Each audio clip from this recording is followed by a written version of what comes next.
Hi everyone, it's Nick. Welcome back to my channel. Okay, in this video today, we are going to be talking about honest materials, the difference between a beautiful home and a tacky one. It's time for some tough love. Okay, you guys, we just have some tough love because I think in a world of dupes and Amazon affiliate links and restoration hardware and TikTok DIYs and trends that come and go as quickly as an Instagram Reels scroll, right? There's too much. It's all happening all at once. And I think we just need to take a beat and talk about honest materials. What are they? What do they mean? How do you use them in your home to create something truly beautiful and not something tacky? And we're gonna have that conversation. And then I'm gonna also give you like a little bit of a cheat at the end of the video because I just think you might be a little overwhelmed and thinking, that's not in my budget. I can't make this work. And I'm gonna give you a little bit of a like out on this whole thing, but we're gonna talk about it because I think it's important to create a beautiful home. So let's get to it. Okay, but before I get to those honest materials, I wanna thank longtime sponsor on the channel, which is Dreo. So I love Dreo. They've been sponsoring me for a long time and I love their products.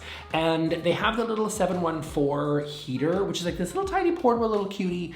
And I can tell you, it keeps my living room warm that I don't even need to put the heat on in the wintertime, which is amazing. This tiny little fan has 3D oscillating heat that makes it warm up the whole room in minutes, and using the eco mode helps me save about 40% more energy. Plus with its overheat protection, I never have to worry about my place burning down, which is very important. And it also has a cool touch housing, so it never feels really like hot even when it's running. It's amazing what this tiny little powerful heater can do.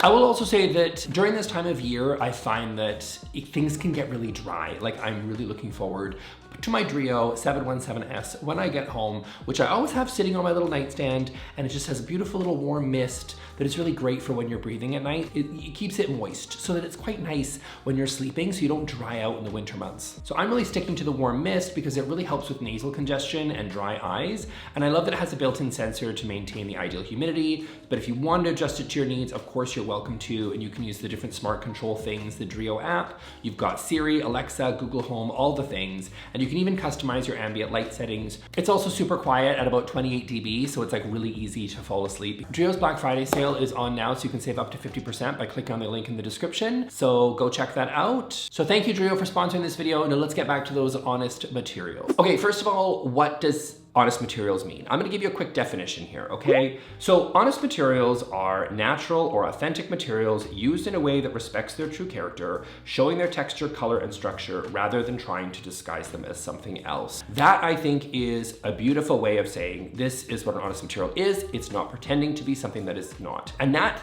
is my first tip for you all. The first tip in using honest materials is no pretending, okay?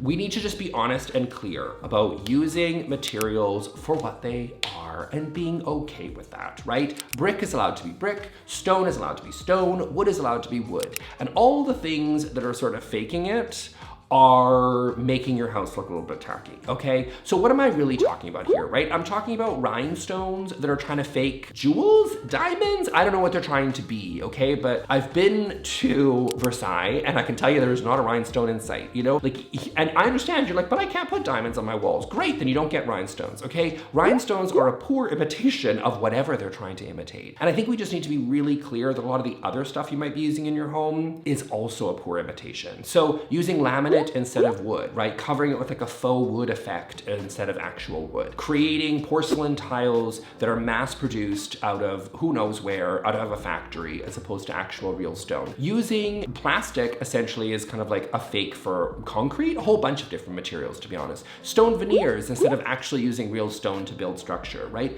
These sorts of things, these materials, faux fur and all the rest that are trying to imitate something else don't look real to us as humans. I know you're thinking, I thought people don't know that my faux flowers are actually not real. No, we know they're not real. These materials are not that good at tricking the eye, okay? They're just not. They're not that great, and so they're not authentic. And as humans, when we see them, we can spot a fake. And so when we spot a fake, we're like, that doesn't feel real, it doesn't feel authentic, I don't like it. It's just true. If you're gonna buy art, make the art yourself, buy the art from someone who's more talented than you are, but Lord knows that's what I do, because I have no talent, as you all know. This is my talent, apparently, just freestyling on the internet, but other people have real talent and can make things that are beautiful. Love that. I'm going to pay them with monies and they're going to bring me those things to make my home look a little bit more beautiful. So, you know, real art as opposed to the art from IKEA or a big box store as something that isn't fooling anyone into thinking that it's any more real. It's obviously a print that is mass produced by the thousandth, and that's why I make fun of that when I'm here on this channel. It doesn't look real. We all know that. We know you don't have the real Mona Lisa in your house,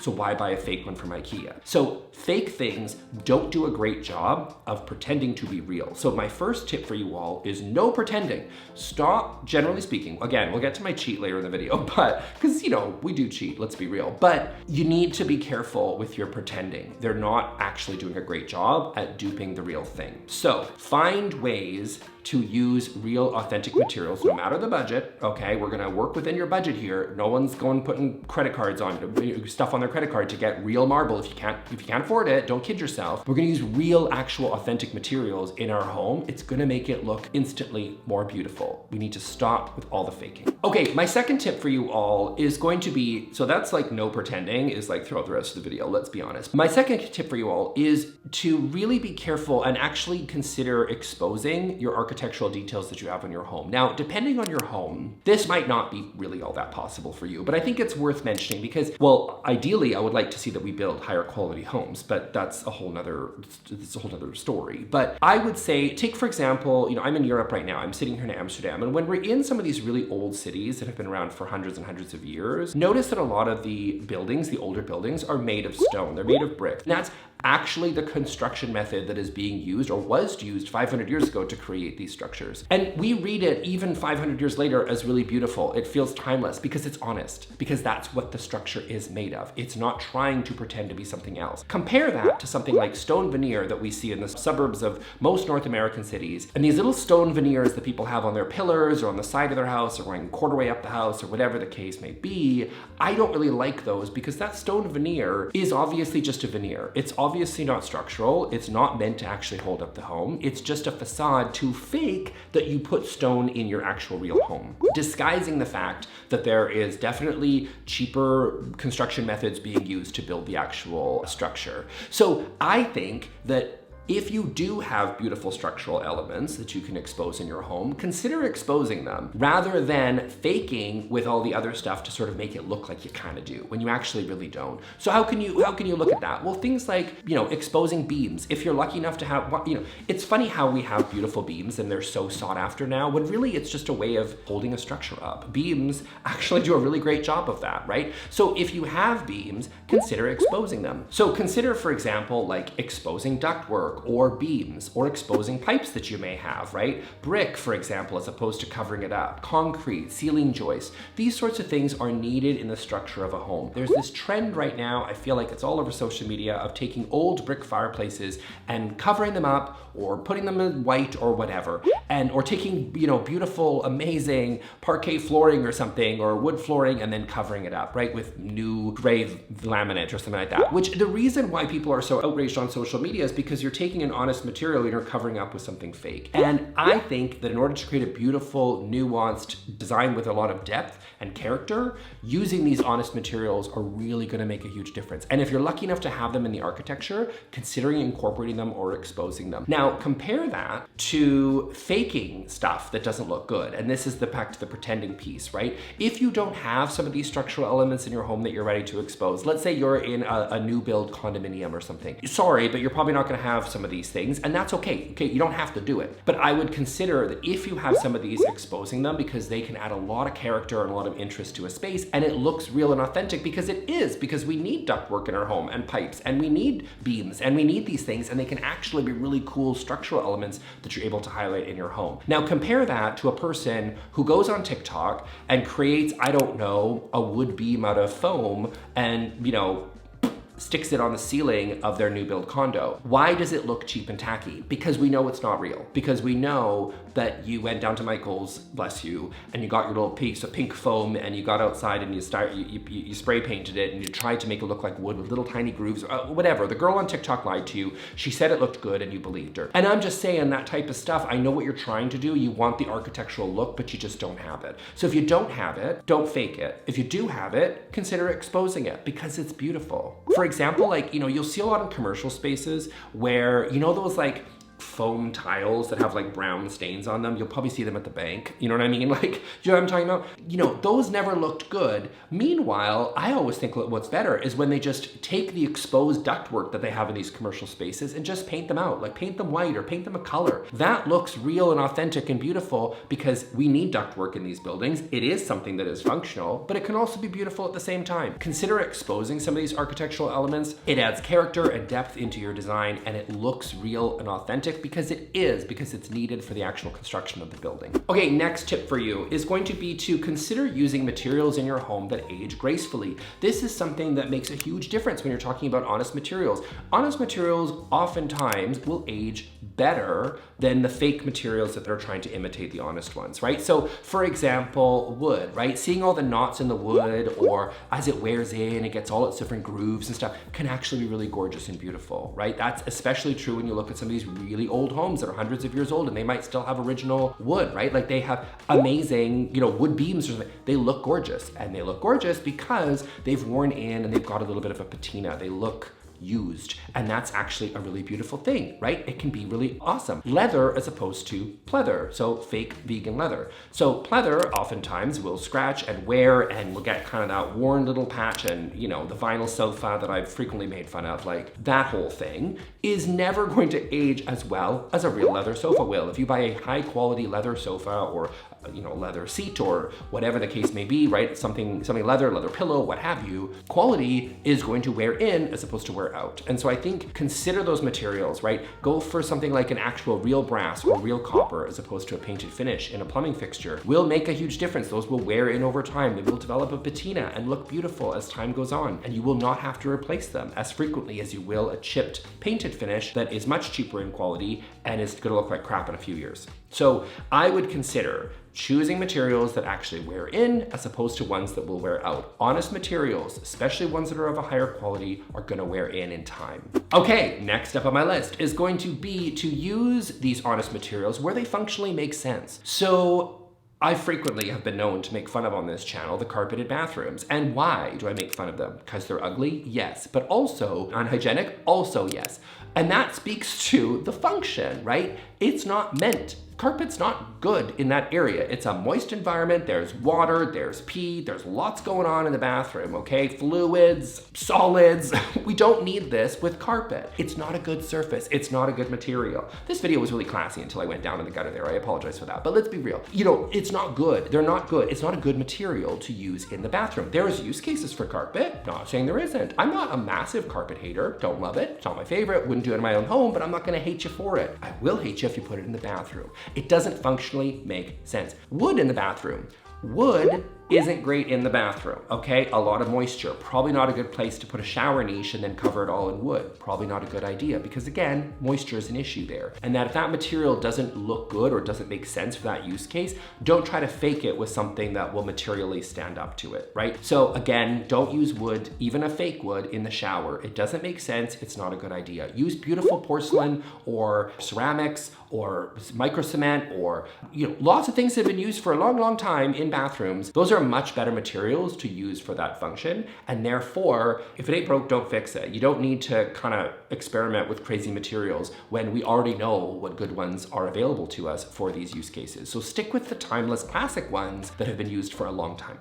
Okay, next up, I'm gonna say is try to make do with less, because I think here's the thing. When you're using honest materials, when you're using quality materials that, again, functionally they make sense, they're not pretending to be something that they're not, once you have those pieces in place, you may find you actually don't need a whole lot more decor than you thought you would. When you use everything as like the IKEA would, right? When everything is sort of made of particle board, it doesn't look real, it doesn't look interesting, it doesn't stand on its own, and you're probably gonna feel the need to have to decorate it to sort of, it's like lipstick on a pig, right? You're gonna have to kind of make it look good, and that's gonna mean a lot of styling and a lot of decor, and you got trays and you got stuff on there because you're just trying to distract from the fact that you're using an IKEA lac table. Consider that if you just use a wood table that isn't the IKEA lac table, and again, like IKEA, we'll get to some cheats because I'm not hating on IKEA for a second, but like if you find one, like a vintage piece maybe, or or something from Facebook Marketplace or whatever, and it's a real piece of wood, you actually don't need to dress it up a whole lot more to make it look good, right? A good example would be if you got an exposed brick wall, that's awesome. A brick wall looks great. You probably don't necessarily need to put a whole bunch of a gallery wall on there to look interesting. It already does look interesting. When you have a plain white piece of drywall, you might feel compelled to dress it up a little because you're trying to distract from the fact that it's just a boring flat surface. Using honest materials, perhaps exposing some of those architectural elements if you're lucky enough to have them, those can make a huge difference to make a space feel more interesting, and you don't have to chuck a whole lot of decor on it. You may find yourself, by just starting with great materials and useful materials that are functionally sound for what you're using them for, you may find you don't actually need to overstuff your place with decor, which is in effect also gonna save you money in the long run. Like if you find someone that hates their flooring, like absolutely hates it, you're probably gonna find a person who's looking for a lot of rugs to cover it up. Because if it's not great flooring, like it's an ugly old tile, or it's a crappy laminate or something that's, you're probably gonna find a person that's gonna have to cover it with rugs. Now, if you're finding a person who has beautiful hardwood, you're probably gonna find a person who may want a rug, but doesn't need one. Okay, and then my last tip for you guys, and this one is the cheat, okay? You're gonna think, but hold on, you're gonna contradict everything you just said. Yeah, kinda, that's my deal. But here's the thing. If you're gonna fake it, make sure it's a good fake. Okay, this is important. I've railed against fakes this entire video, but I'm gonna give you one out, and that is, if you're gonna do it, make sure it's good. So honest materials are often expensive. Now, they don't have to be, okay? You can find some fake fur that's more expensive, like a fake fur throw that's more expensive than like a cotton throw, right? So it doesn't have to be that an honest material, the cotton throw, could be cheaper than the fake faux fur, right? So this isn't necessarily always about price, but I'm gonna be honest that sometimes these honest materials can be really expensive. Like, I'm not gonna tell you that Calcutta Viola is cheap, okay? Like, it's not. But if you're gonna fake it, then I think you should fake it well. So frequently, I do a lot of videos here on IKEA, right? And I like IKEA, I think it's great. I've done, God knows how many hours I have done on IKEA. But you'll notice that I always go into the materials, and I do that because I think if we can find the most honest materials at the best price, that's the way to go. So like, they have a really great tray, for example, that I really like. It's kind of like got a birch rim to it. I think it's Ombabad or something, I can't remember the name of it. But it's also got a walnut veneer. And I frequently recommend veneers when it comes to IKEA over wood effect because it is actually a real layer of wood. Now, they're saving money in that tray by using a walnut veneer, which walnut is a very expensive wood, but they're using a walnut veneer to cut down on the cost. I'm okay with that because in that situation, for something like a tray, a wood veneer actually is a good way to cut down on the cost and fake walnut a little bit, right? You're using that little rim of the birch, which is a much cheaper species, to be able to expose a little bit of some different contrasting color in there, but they're using the wood veneer to great effect because it's actually real wood, but just a little bit of a fake, but it's a good fake. Now compare that to wood effect, which wood effect is just a printed wood, okay? It just is made to look like wood, but it's just printed. That 99% of the time never looks good. And so I will usually not recommend those products as much, or at least be clear to you all what that is, because it's not honest. It's trying to be something that it's not. If you're gonna fake it, like is the case with wood veneer, make sure that it's good quality. The same goes for stone. If you're out there getting stone countertops and you're like, yes, but I want beautiful marble countertops, but you can't afford them, if you wanna fake them, make sure that you're using a fake, whether it's porcelain, quartz, whatever, that you can be honest with yourself and say, I am faking marble, but I'm okay with that. Now, if you're gonna go follow some person on TikTok that tells you that you're gonna epoxy your old countertops and use a paintbrush to draw in marble veining, I'm sorry, that's not for me, and I think for you, if you're being truly honest with yourself, does not do a very good job of faking marble. So, marble, beautiful, honest material. You might not be able to afford it, that's okay. If you're gonna fake it with something that actually does a really, really, really good job, where the naked eye really finds it difficult to tell that it's a fake. If we can spot it a mile away, it's not a great fake, and that would be a dishonest material in my view, and one that you should stay away from because I think it will make your home look tacky. So if you want to fake wood flooring, okay, make sure it looks good. If you want to use luxury vinyl plank or you want to use laminate, make sure it looks good, okay? If you want to fake stone, make sure it looks good, right? If you want to fake some of these, silk, or you want to fake fur, or you want to fake whatever, all these different luxurious and also very expensive materials, just make sure that it's really good quality and that you're being honest with yourself that it is a good quality fake. Now, you might say to me, okay, but I can't afford or a good quality fake, okay? Here's the thing, just embrace the fact that it's laminate. Embrace the fact that it's a laminate countertop, right? Rather than choose laminate countertops that are made to look like marble, choose laminate countertops that are just laminate. They can just be honest, be proud of your laminate materials, because going through a kitchen renovation is hell and very expensive. And so I want you at the end of it to be proud of what you have and not disappointed because it's clearly, obviously not a good quality fake for something like a marble. Choose one in a solid color, choose one in a solid print, and just be comfortable using that material and be proud of that material and not trying to poorly fake something else. So obviously in the end, yes, choose honest materials, and that's the best. If you're gonna fake, make sure it's good. And if you can't get a good fake, at least get something that is honest with what it is, which is not trying to be something a lot more expensive. Okay, so that's it for me for today, guys. I hope you really enjoyed this video. So much of what I talk about on this channel, I feel like hints at what I just talked about honest materials, but I really wanted to round it up because I think it makes a lot of sense and really will make a difference in your home. I truly believe that. I'm gonna leave you here with the video that I did talking about sort of influencer culture, because I do think it ties in with the culture of fakery, and I'll leave you with that one. So I'll see you all in that video. Thanks a lot. Bye-bye.